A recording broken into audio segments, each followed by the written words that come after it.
বিলাসবাবু ও তার স্ত্রী গোপা তাদের যমজ দুই ছেলে মেয়েকে নিয়ে গোবিন্দপুর শহরে বাস করতেন। একদিন বিলাসবাবু ছেলে মেয়েকে ডেকে বললেন, দেখো গিনিমা, আমাদের অফিসের পাশে একটা খুব বড় খাবারের রেস্টুরেন্ট আছে।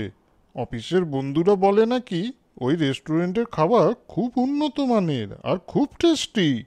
তাই ভাবছি তোমাদের জন্য আজ অফিস থেকে ফেরার পথে কিছু খাবার কিনে নিয়ে আসবো ওই দোকান থেকে। এই যা গরম পড়েছে, ছেলে মেয়ে দুটোকে আর মাথায় তুলো না তো আজে বাজে খাবার খাইয়ে। না গো বাবা, তুমি খাবার কিনে নিয়ে আসবে। আনবে তো? বলো না বাবা। কি মজা বাবা, বাইরের খাবার কিনে আনবে। গিনি, সত্যি করে বল তো, বাইরের খাবার খেতে কি ভালো লাগে, তাই না বল? না রে দিনেশ, মা তো ঠিক কথাই বলেছে। এই গরমে আমাদের শুধু বাড়ির হালকা হালকা খাবারই খাওয়া উচিত, এতে শরীরও ভালো থাকবে। থাক, তুই বাড়ির হালকা খাবারই খা, আমি বাইরের খাবারগুলো খাবো, তোর খেতে হবে না। আরে আরে, তোমরা ঝগড়া করো না। গিনি, গিনেশ, যখন তোমরা খেতেই চাইছো, আমি ঠিক খাবার অল্প করে নিয়ে আসবো তোমাদের জন্য। যথাসময়ে বিলাসবাবু অফিসে চলে গেলেন। অফিস থেকে ফেরার পথে বিলাসবাবু সেই খাবারের দোকানে গেলেন খাবার কিনতে। বাবা, এই রেস্টুরেন্টে তো অনেক রকমের খাবার পাওয়া যায়, কিন্তু খাবারের দাম যা দেখছি, এ তো খুব দামি খাবার। ঠিক আছে, বাড়ির জন্য কিছু তো খাবার কিনে নিয়ে যাই। এই ওইটা শোনো, আমাকে কিছু খাবার প্যাক করে দাও তো, আমি যা যা বলছি। আর একটা কথা বলো তো, এই দোকানের খাবার শুনেছি খুব সুস্বাদু, খুব ভালো খেতে। তোমরাও তো খেয়েছো নিশ্চয়ই, তাই না? স্যার, সবাই তাই তো বলে। এই দোকানের খাবার খুব টেস্টি, খুব উন্নত মানের।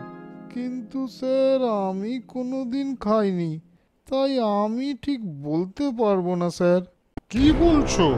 এই দোকানের খাবার তুমি কোনো দিন খাওনি? না স্যার, আমাদের যা মাইনে তা দিয়ে এই দোকানের খাবার আমরা কিনে কখনোই খেতে পারবো না। বিলাসবাবু ওয়েটারের কথা শুনে খুব কষ্ট পেলেন এবং ভেবে দেখলেন এই খাবার ওরা কতই নাড়াচাড়া করে, সবাইকে পরিবেশন করে, কিন্তু শেষ অবধি ওদেরই জোটে না। ঠিক আছে, আমি যা যা খাবার বলছি তুমি 2 জায়গায় প্যাক করে দাও তো। আচ্ছা স্যার, আমি নিয়ে আসছি, আপনি একটু অপেক্ষা করুন, আমি এক্ষুনি আসছি। এ নিন স্যার, আপনি যেমন বলেছিলেন আমি 2 জায়গায় দিয়ে দিয়েছি। ভাই শোনো, তুমি নিজে একটা রাখো আর আমাকে একটা দাও, কেমন? না না স্যার, তা হতে পারে না। আমি তোমার দাদার মতন, তাই বলছি শোনো, ওই একটা খাবারের প্যাকেট তুমি রেখে দাও। তাহলে ঠিক আছে দাদা, আমি নিলাম।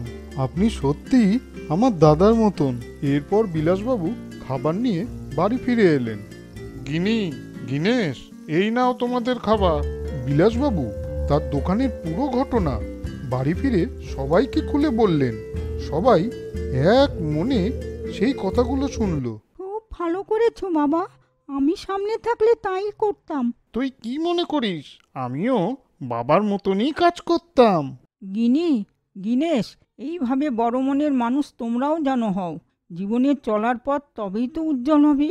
এরপর গিনে গিনেশ ওই একটা প্যাকেটের খাবারই খুব আনন্দের সাথে ভাগ করে খেলো।